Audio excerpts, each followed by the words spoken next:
Film dibuka dengan mimpi seorang pria bernama Noah. Dia terlihat kebingungan mencari hal yang belum dia bisa ingat. Noah juga tidak bisa keluar dari ruangan itu karena pintu berwarna merah itu terkunci. Di akhir, Noah pun lalu menyadari kalau dirinya sedang tidak mengenakan pakaian. Noah menceritakan mimpi tersebut kepada teman kencannya yang bernama Julie supaya ia terlihat keren di mata Julie. Namun, Julie menanggapi mimpi tersebut dengan pendekatan ilmiah. Bukannya terkesan, Noah malah menjadi bosan. Dan ia pun curi-curi pandang dengan istri orang lain di meja sebelah. Merasa tertarik kepada Noah, wanita itu pun pergi ke toilet. Tentunya, Noah pun ikut ke dalam toilet itu dan berpamitan. Mereka pun akhirnya bermain bersama, meski sang suami wanita itu sempat menyusul, namun ia berhasil membuat alasan jitu agar tetap bisa bermain dengan si Noah. Aneh juga nih pembukaannya. Pagi harinya, Noah kembali terbangun karena mimpi yang sama. Kali ini dia menyebut sosok wanita bernama Yesa. Rex adalah teman Noah yang sedang berbisnis juga. Dia adalah orang yang telah menyarankan Noah untuk kencan dengan si Julie. Meski tak berhasil bermain dengan si Julie, namun Noah masih beruntung karena bisa mencicip milik orang lain. Rex pun lalu menyarankan Noah untuk memberikan kesempatan kepada Julie. Dia harus bisa melupakan si Yesa, karena sudah bertahun-tahun mereka tidak bertemu dengan si Yesa. Namun, Noah tetap keras kepala, entah mengapa dia masih bersikeras untuk menemukan wanita tersebut. Beralih kepada masa lalu di mana pertemuan Noah dan Yesa dimulai. Saat itu, Yesa baru saja pulang kerja dan terganggu dengan suara musik dari kamar Noah. Saat diperiksa, ternyata Noah sudah terkapar dengan mulut yang berbusa. Untung saja Yesa gercep dan langsung membawa Noah ke rumah sakit. Hingga kini nyawanya bisa terselamatkan. Noah lalu bercerita kalau hidupnya sedang malam pada saat itu. Bisnisnya hancur karena ditipu teman lamanya. Ditambah lagi sang ibu baru saja meninggal sebulan yang lalu.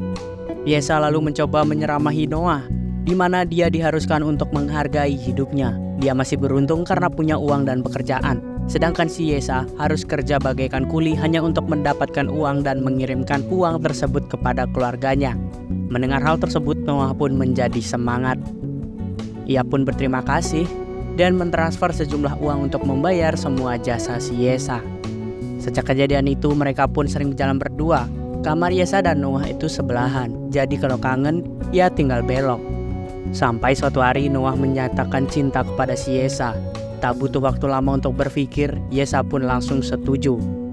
Setelah itu mereka pun pindah kamar untuk beradu bersama karena cinta yang ia miliki sudah tidak bisa ditampung.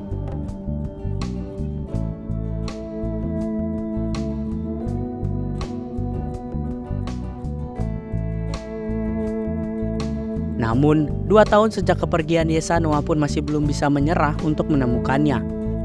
Ia pergi ke kos-kosan yang mana itu pernah ditempati oleh si Yesa. Namun saat Noah bertanya kepada ibu kos, dia malah marah-marah karena si Yesa udah nunggak 2 bulan gak bayar. Saat Noah servis mobil, dia melihat Yesa yang sedang lewat di jalan. Saat ia kejar, dia masuk ke sebuah restoran yang penuh dengan pelayan yang cukup unik nih. Ternyata wanita yang mirip Yesa itu bekerja di restoran yang cukup unik ini. Awalnya Noah senang karena dia bisa bertemu kembali dengan pujaan hatinya. Namun wanita itu malah pura-pura bego, seolah-olah tak mengenali si Noah.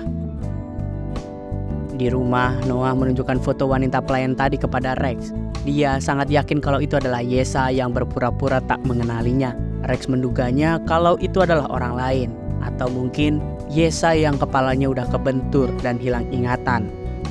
Keesokan harinya, Noah dan Rex menemui pengusaha yang ingin membeli usahanya mereka. Sebenarnya Noah dan Rex ini sedikit ragu karena usaha mereka katanya sedang naik daun. Jadi terlalu sayang untuk mereka jual. Namun setelah disogok dengan uang segepok, akhirnya mereka pun setuju.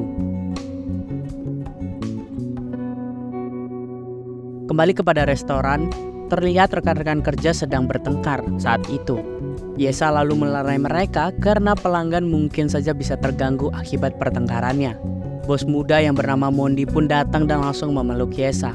Sepertinya Yesa memiliki hutang kepada si bos, dan dia membuat perjanjian untuk bisa membayar semua utangnya itu dengan bekerja di restoran. Malamnya Noah pun pergi ke alamat yang diberikan oleh Rex. Ternyata itu adalah bar tempat para penari perempuan yang menghibur para pelanggannya. Saat akan masuk, security pun sampai meminta password. Untung saja Noah memiliki kartu VVIP. Dengan santun, ia masuk ke dalam bar. Di sini, Noah langsung disambut oleh si Mondi. Ada 2 paket minuman spesial di bar ini. Paket pertama, dia bisa minum minuman sambil menonton dan mengobrol saja. Lalu paket jumbo, dia bisa minum di kamar khusus dengan wanita pilihannya. Setelah melihat-lihat sekitar, Noah baru sadar kalau Yesa juga ada di tempat itu. Sebenarnya dia ingin memesan minuman jumbo dan membungkus Yesa. Tapi saat itu Noah belum punya duit dan hanya bisa memandangi tarian Yesa saja. Keesokan harinya Noah pun menguntit si Yesa yang baru pulang kerja. Dia masih penasaran apakah wanita itu adalah kekasihnya yang hilang. Yesa yang kesal pun diikuti terus, berhenti dan langsung meladeni si Noah. Rupanya memang benar, Yesa pura-pura tidak ingat dengan si Noah. Dia pun memulai hidup baru tanpa terikat perasaan cinta kepada siapapun. Yesa lalu meminta Noah untuk melupakannya. Hubungan mereka tak akan berhasil karena dia bukan lagi Yesa yang dulu. Pada saat di rumah, Noah pun kembali curhat kepada Rex. Kepalanya dipenuhi dengan pertanyaan yang belum sempat dijawab Yesa. Rex mengingatkan untuk Noah segera move on darinya. Lebih baik dia fokus kepada Julie yang jelas-jelas menyukainya. Noah pun lalu kembali bekerja dengan si Julie. Dan kali ini Julie lebih kalem dan tidak banyak ngoceh tentang hal-hal yang aneh. Tapi sepertinya obrolan mereka memang tidak bisa menyambung. Jadi, si Julie ini mengeluarkan jurus maut yang sangat menantang. Dan benar saja, aset si Noah pun langsung berdiri tegap dan menantang milik si Julie. Mereka lalu pindah ke dalam mobil untuk bermain. Sementara itu, Mondi dan Yesa pun juga sedang bersenang-senang. Mondi pun lalu memberikan bayaran plus tip yang sangat besar. Yesa pun lalu mengembalikan semua uang itu untuk melunasi semua hutangnya. Yesa sangat senang. Akhirnya setelah 2 tahun berlalu, hutangnya bersama si Mondi bisa lunas. Sementara Noah dan Julie masih bermain. Rupanya mereka bermain semalaman sampai ia bangun siang. Julie sempat melihat foto Yesa. Meski begitu dia tidak marah dan akan berjanji menunggu Noah sampai dia bisa move on dan mengalihkan semua cintanya kepada si Julie. Di restoran para pegawai, ia sedang bergibah tentang si Yesa. Sepertinya mereka semua ini iri kepada kedekatan Yesa dan bos. Mereka sebenarnya tak sudi untuk menari dan menjalankan isi bajunya kepada para pelanggan. Namun karena kebutuhan duit yang cepat, mereka terpaksa melakukan pekerjaan tersebut. Tak lama kemudian Yesa pun datang untuk berpamitan. Setelah hutang lunas, dia pun berniat mencari pekerjaan yang lebih halal dan menghasilkan. Mondi pun lalu datang dan memeluk Yesa. Kali ini Yesa menolaknya karena hutangnya ia sudah lunas. Tak lama kemudian Yesa mendapatkan telepon kalau ayahnya telah ditangkap polisi. Dia yakin kalau semua ini adalah perbuatan si Mondi. Namun Mondi yang terus mengelak dan malah menawarkan jaminan dengan syarat Yesa harus bekerja lagi kepadanya. Malamnya, saat sedang bekerja, salah satu penari wanita dilecehkan oleh seorang pelanggan. Yesa lalu datang untuk menolong. Namun pelanggan tersebut malah bertindak kasar dan hampir memukul Yesa. Untung saja Noah dan satpam pun langsung menghajar pelanggan tersebut dan menendangnya keluar. Merasa berutang budi, Yesa pun akhirnya mau diajak obrol 4 mata dengan si Noah. Di sini dia meminta maaf karena telah menghilang selama 2 tahun. Semua karena bosnya yang sangat licik dan kejam. Yesa terus berupaya membayar semua hutangnya, sementara itu Mondi malah mempermainkan dan terus bermain dengan si Yesa. Yesa juga cerita kalau ibu dan ayahnya seolah tak pernah cukup. Ia terus meminta uang kepada si Yesa. Alasannya beragam, mulai dari bayar cicilan, beli obat, hingga setoran untuk bermain game. Ternyata Mondi malah meminjami mereka dengan banyak uang, sehingga kini Yesa harus membayar semuanya. Yesa lalu menemui Mondi dan bernegosiasi untuk membayar semua hutang keluarganya. Merasa ada kesempatan, Mondi lalu menyuruh Yesa untuk mengabdi kepadanya sampai semua hutangnya lunas. Yesa disuruh untuk menjadi pelayan resto di siang hari, lalu malamnya menjadi seorang penari. Sebagai tanda sepakat, Mondi pun langsung mengunboxingnya dan untuk dites drive tuh. Noah pun kembali bermimpi dengan hal yang serupa. Dia terjebak di dalam ruangan yang sangat aneh dan dia tidak bisa keluar. Anehnya, Noah juga memakai penyangga leher, seolah-olah menegaskan kalau dia tidak bisa berpaling dari nasibnya. Noah menceritakan mimpi itu kepada si Julie.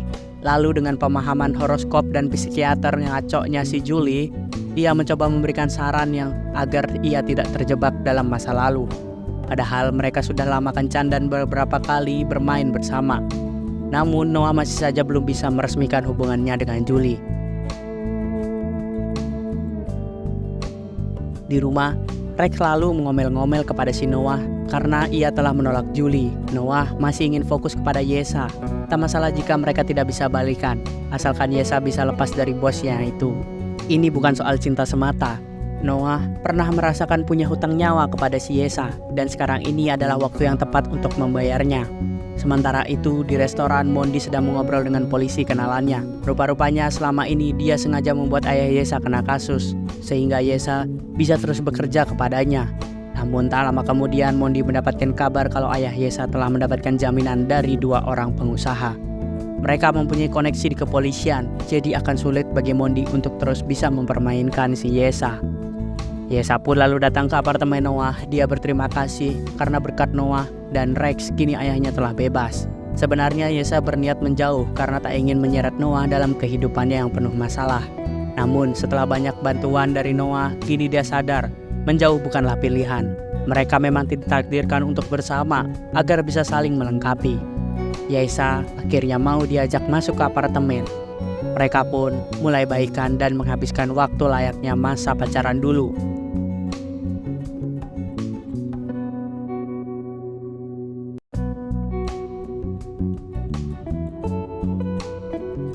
Di restoran, para pelayan memberikan tester ayam yang sangat enak kepada si Mondi. Tapi setelah tahu itu adalah perusahaan ayam milik si Noah, Mondi pun langsung tidak memakannya. Dan film pun berakhir. Begitulah alur cerita film Hugap 2023.